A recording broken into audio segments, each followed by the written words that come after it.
Saudara-saudara, saya ingin membahas tentang indeks demokrasi kita yang semakin turun. Ternyata Indonesia mendapatkan skor yang terburuk dalam 14 tahun terakhir.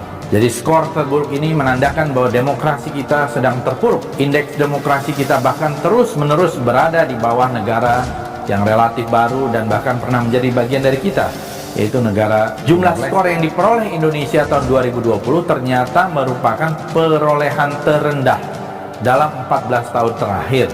Dengan skor yang rendah itu, kita masih dikategorikan sebagai negara dengan demokrasi cacat. Sekali lagi, demokrasi cacat. Sekali lagi, demokrasi cacat.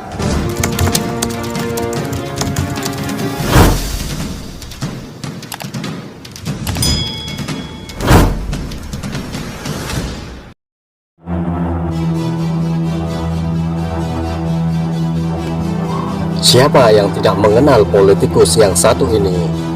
Politikus yang kerjaannya cuma nyinyirin pemerintah, tak ada prestasi dalam hidupnya, yang ada cuma bisa kritik-mengkritik selalunya.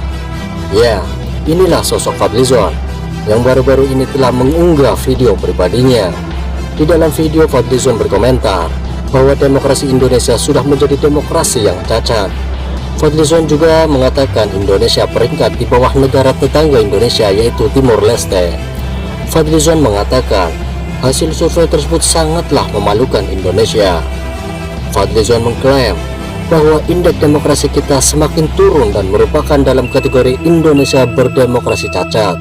Berikut video pernyataan Fadlizon. Assalamualaikum warahmatullahi wabarakatuh. Salam sejahtera untuk kita semua. Saudara-saudara, saya ingin membahas tentang indeks demokrasi kita yang semakin turun. Ternyata Indonesia mendapatkan skor yang terburuk dalam 14 tahun terakhir. Laknatullah, kamu mati mengenaskan kamu, satu turun-turunanmu kamu nanti. Demi Allah.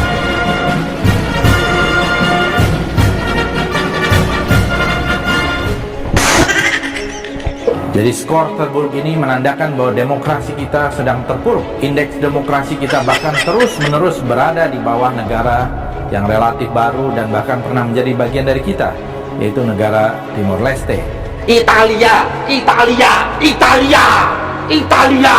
sudah kibarkan bendera putih, padahal Italia itu negara kaya, banyak dokter hebat. Bangsat kamu. Tentu saja bukan berita yang menyenangkan.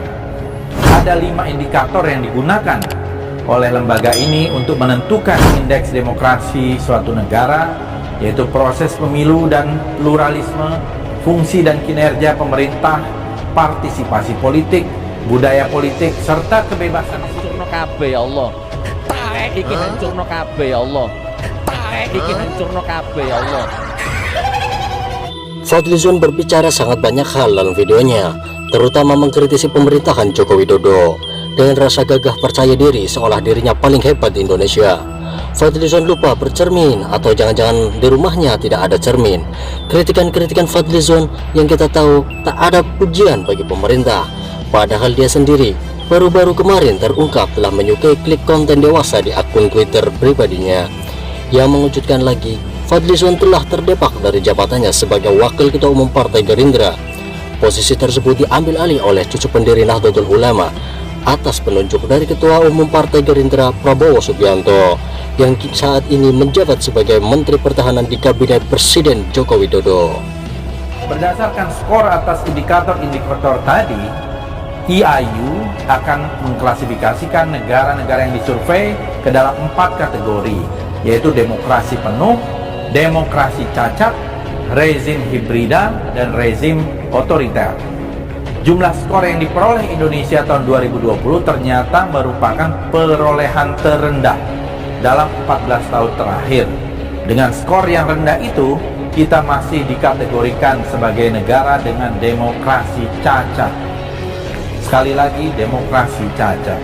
Kamu ngomong aku stres, tak cungkil matamu nanti bom. Kamu ngomong aku stres, tak cungkil matamu nanti bom. Ngomong di depanku bom. Habis kesabaranku bom. Asu kamu itu bom. Negaraku taruh maut begini matamu bom. Sekali lagi, demokrasi cacat. Namun turunnya skor kita ke angka paling rendah sepanjang sejarah tentu bukan sesuatu yang pantas dimaklumi. Di tengah-tengah pandemi, turunnya indeks demokrasi bisa menjadi hal buruk. Sebab merujuk pada riset yang dibuat oleh Transparency International, sayangnya situasi buruk itulah yang kini sedang berlangsung di Indonesia. Di 180 negara yang disurvei, posisi Indonesia anjlok hanya setara dengan negara Gambia di Afrika dan jauh di bawah negara-negara Asia Tenggara lain. Ngomong di depanku, Bom. Habis kesabaranku, Bom. Selama 1 dekade terakhir, skor Indonesia juga tak pernah beranjak dari kisaran 30-an poin. Kita sekali lagi bahkan kalah dari Timor Leste 40 poin. Ini selain memprihatinkan juga sangat memalukan. Negaraku taruh maut begini matamu, Bom. Turunnya indeks demokrasi dan adalah kabar buruk.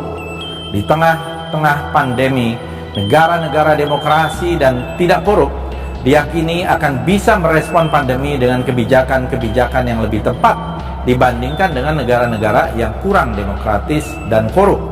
Sehingga kualitas demokrasi serta kemajuan gerakan pemberantasan korupsi merupakan faktor yang cukup menentukan kapan sebuah negara bisa keluar dari pandemi dan bisa memulihkan diri. Bukti-bukti mengenai hal ini saya kira sudah tersedia di depan mata. Menurut survei Transparency International, Selandia Baru yang sering dipuji sebagai teladan dalam penanganan pandemi COVID-19 terbukti merupakan negara paling bersih dari korupsi sepanjang 2020. Ngeri pokoknya. Pokoknya hancur kabeh. Kondisi udah gawat kayak gini. Hey there. Subscribe to my channel. And also press this Bully bell icon. komen bully di depanku loh.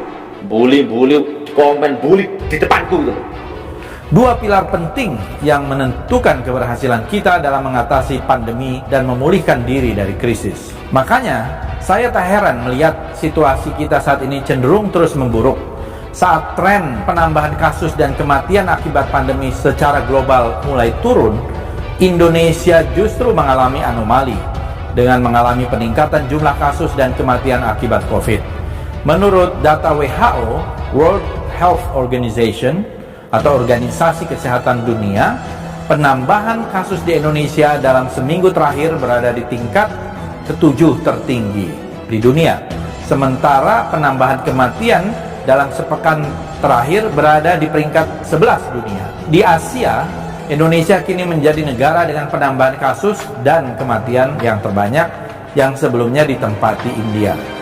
Tak cungkil matamu, sumpah tak cungkil matamu kondisi gini.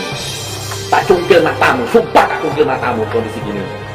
Bully cuma di komen aja berani. Ditemukannya vaksin juga tak akan memberi banyak kemajuan. Sebab menurut data Bloomberg, Indonesia diprediksi akan membutuhkan waktu lebih dari 10 tahun untuk bisa menuntaskan program vaksinasi COVID-19. Matamu masih buta aja. Kamu rokok ngutang aja kok, goblok setengah mati ya. Kamu tuh rokok masih ngutang. Semoga kita ke depan bisa memulihkan kembali demokrasi kita, bisa mengatasi berbagai macam korupsi, terutama di bidang kesehatan yang telah menghambat proses untuk menangani pandemi COVID-19 ini. Dadaku sesek ngene iki. Otakku mendidih.